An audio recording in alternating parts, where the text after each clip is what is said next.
Hello everyone, it's the Nursing Trail here. Today I'll be providing you with information about the steps to take to get your nursing license in Canada. So this video is for all you international nurses who are thinking of transferring your license from your home country to become a nurse in Canada. The reason I'm making this video is because I've been through the process myself and I felt absolutely blindsided when I first started, as I wasn't sure what to do and it all seemed very complicated.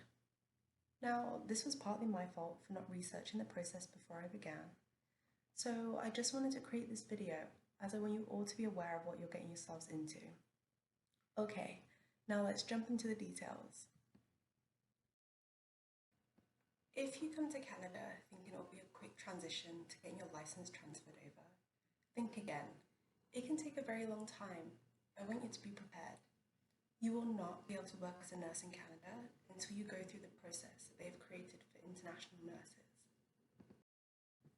Step 1 will be to ensure that you've graduated from nursing school before applying. And a top tip would be to gain some experience as a nurse if you can, as it will help your application. Step 2. Apply to NNAS. NNAS is the National Nursing Assessment Service. NNAS provides an advisory report which compares your education to Canadian standards.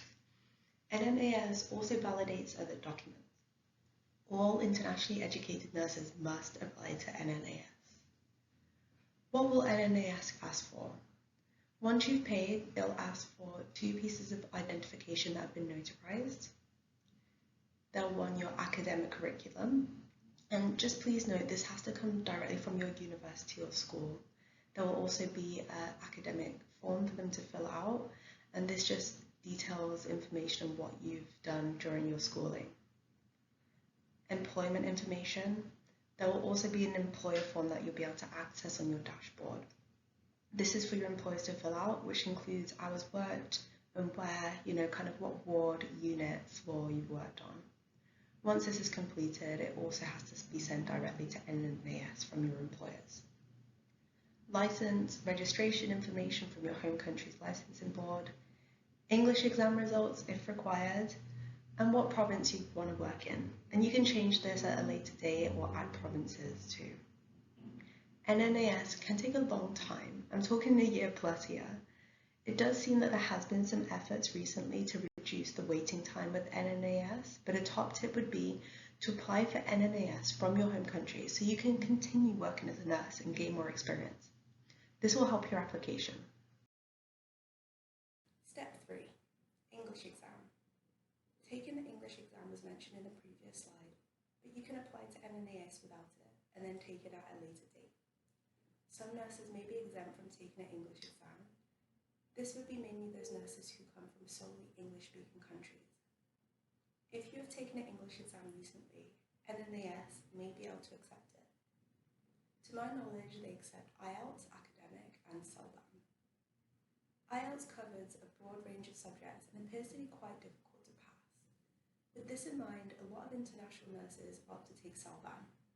They choose CELBAM because the English test for nurses are most of the modules based on medical topics, which means the content is not as diverse as IELTS, making it a little less challenging for international nurses.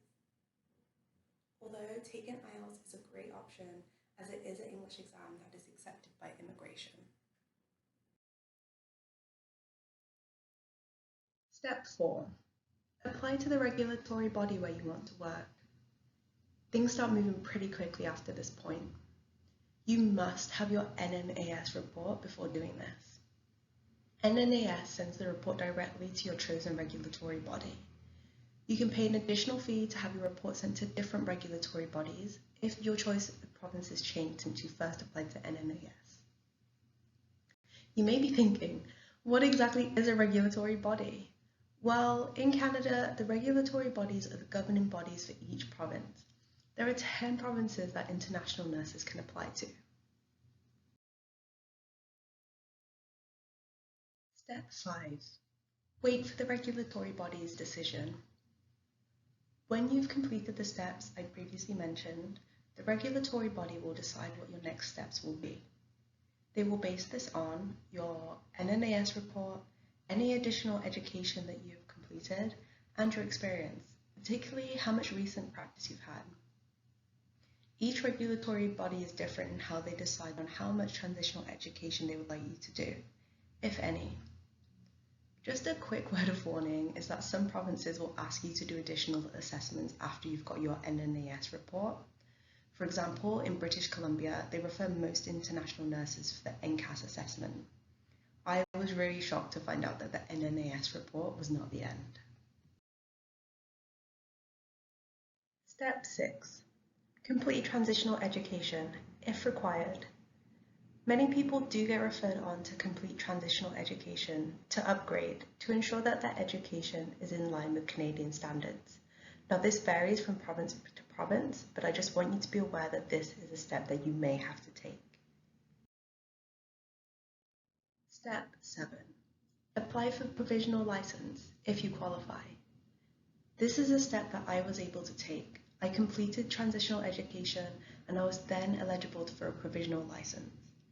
A provisional license allows you to work as a registered nurse whilst you're waiting to pass the NCLEX exam. The provisional license comes with a condition that you must pass the NCLEX within 1 year to transition into a full license. If you do not pass the NCLEX within the year, your license will be cancelled. I personally decided to go with the provisional license first, but many others wait to pass the NCLEX first to get their full license, which makes a lot of sense as you'll probably already be in the study and frame of mind from completing the transitional education. Step 8. Sit the NCLEX exam if you haven't already. Some countries actually require the NCLEX exam to become a licensed nurse, so this step can be skipped if you're one of those lucky people that have already sat this exam before. In other words, if you've done the exam before, you will not be required to sit it again. For anyone else who has not sat the NCLEX, this is a step you will have to take. Overall, this is a general overview. The process can take quite a lot of time, but once you're over the NNAS hump, things start to move pretty quickly. My journey to becoming an RN in Canada was around 2 years, which is actually one of the quickest I've heard for someone who trained outside of North America. But this is also biased, as most people I know are in British Columbia, which is notoriously difficult to get licensed in. So be prepared, the journey is long, but you will get there.